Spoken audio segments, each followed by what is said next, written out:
देखिए अभी जो टोट है उसका जो इंग्लिश वर्ड है उसमें इंग्लिश में इसका मीनिंग है रॉन्ग एंड रोमन में इसका जो टर्म है वो है डिफिसिट।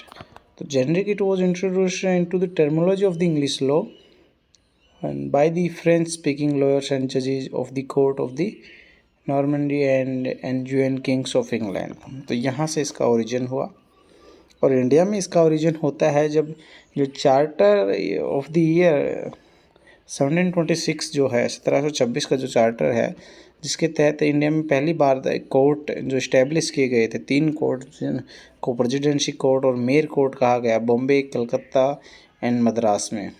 तो यहाँ से ही कोर्ट की शुरुआत होती है इंडिया में।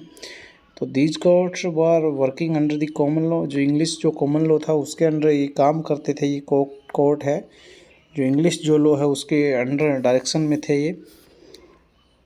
और जो इंग्लिश जो कॉमन लॉ है इनका जो वो किस बेस पे था, principal of equity, justice and good conscience, है ना, इन चीज़ों को लेकर, जिसको हम नेचुरल जस्टिस बोलते हैं, नेचुरल जस्टिस के प्रिंसिपल को फॉलो करते हुए।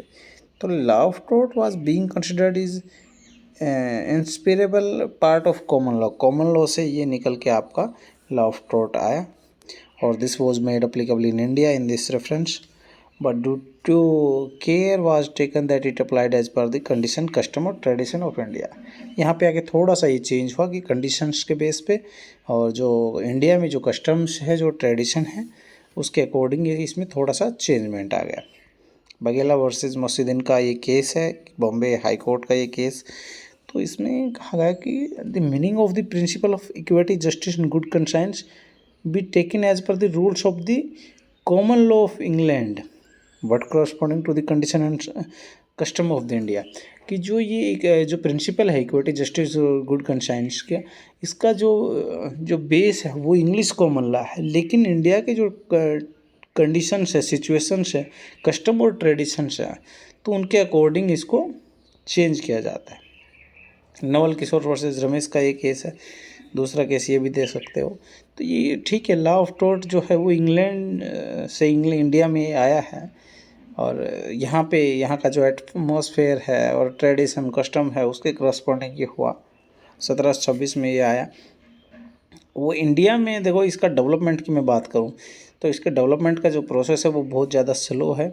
उसके पीछे बहुत से रीजन है, जैसे कि कोडिफाई नहीं है, इग्नोरेंस ऑफ लॉ है, पॉवर्टी है, लैक ऑफ पॉलिटिकल पावर है, एक्सपेंसिव डिलेइंग जुडिशियल सिस्टम,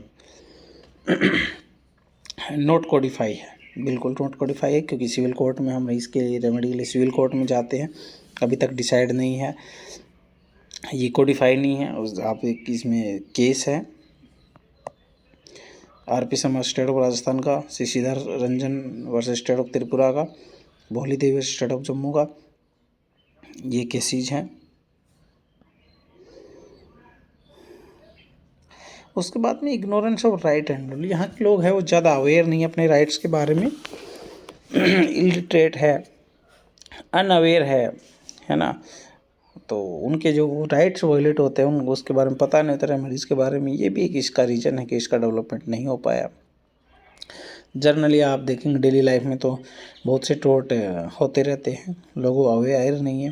उसके बाद पॉवर्टी भी इसका बड़ा रीजन रहा है। इंडिया में गरीबी आज भी एक बड़ा चैलेंज है, जिसकी वजह से लोगों के राइट्स और वायलेट होते हैं, कोर्ट नहीं जा पाते हैं। लैक ऑफ पॉलिटिकल पावर भी इसका एक रीजन रहा है। जुडिशल जो सिस्टम है वो डिलेड ज़्यादा है, डिलेइंग ज़्यादा है, उसमें एक्सपेंसिव ज़्यादा है। ये सब रीजन है कि टोर्ट अभी तक इंडिया में डेवलप कम हुआ।